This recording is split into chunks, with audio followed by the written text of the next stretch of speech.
yang adalah ijazah asli yang dituduh palsu oleh RRT atau teroris.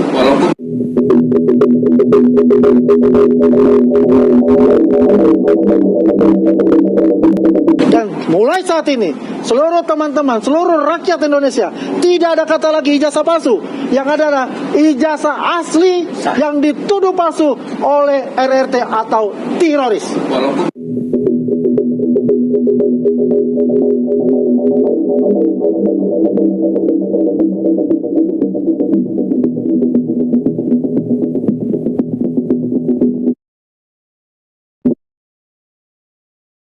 Membutuhkan ruang publik, yaitu pengadilan, untuk membuktikan kepada mereka itu semua bahwa ijazah Pak Jokowi ini adalah asli yang dituduh palsu oleh mereka, karena mereka membangun narasi adalah ijazah palsu.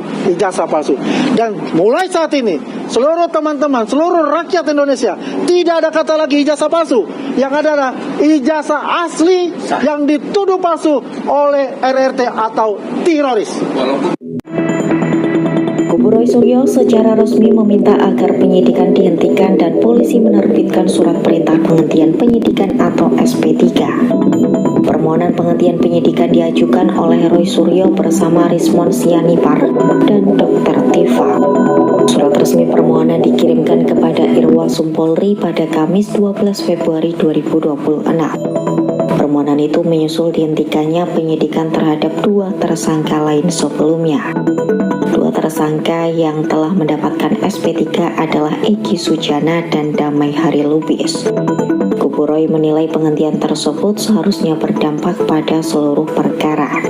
Agak, menurut saya, dalam bahaya besar ketika dalam konferensi pers bersama dengan Bonatua Silalahi, ia secara eksplisit dan terang-terangan bermaksud membongkar ijazah Akademi Militer milik Presiden Prabowo Subianto.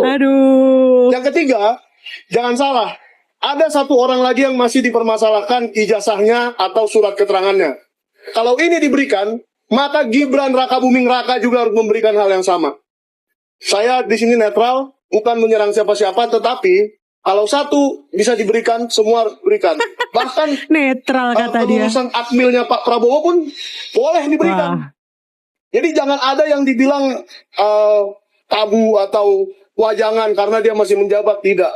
Menurut saya akan lebih gentle, lebih keren, lebih anak muda, lebih Gen Z kalau Pak Gibran juga memberikan hal yang sama. Michael Sinada cari penyakit dan membawa dirinya dalam bahaya besar ketika ia ingin membongkar ijazah akmil Presiden ke-8 yang sedang menjabat hari ini, yaitu Bapak Prabowo Subianto. Benar. Ke KPUD, ke KPU pusat ya, sudah melakukan statement kesimpulan awal baru mencari bukti-bukti pendukung, itu semua menyalahi kaidah-kaidah penelitian ilmiah. Makanya saya bilang, kalau kaidah ilmiah benar-benar terpenuhi, maka nggak mungkin Anda menjadi tersangka, pasti SP3. Nah masalahnya sekarang kan karena pertama, dua hal untuk menjadikan orang tersangka. Satu, ada mens rea, ada niat jahat. Betul. Yang dibuktikan oleh alat-alat bukti, saksi pendukung, saksi ahli. Yang kedua adalah ada namanya actus reus. Actus reus itu adalah perbuatan jahatnya menurut penyidik. Ya, jadi dua unsur ini menurut penyidik terpenuhi untuk mentersangkakan seseorang. Ya, nah itulah yang, jadi kalau dikatakan unsur kriminalisasi di dalamnya, nggak ada sama sekali terpenuhi unsur kriminalisasi. Nah, bahwa Anda ingin menggugat KUHP lama maupun KHP baru tahun 2023, monggo. Menggugat misalnya undang-undang ITE, monggo. Itu dibuka ruang ke MK ya. Dan sekarang kan tadi sudah disampaikan sidang pertama oleh MK. Tidak ada memenuhi unsur yang seharusnya diluluskan untuk judicial review. Makanya diminta lengkapin dulu karena kajiannya lemah, kemudian batu ujinya lemah, kausalitasnya juga nggak memenuhi, makanya diminta untuk melengkapi semua. Kan masih diminta melengkapi kan. Jadi itu semua silakanlah beropini, tetapi semua proses hukum juga berjalan.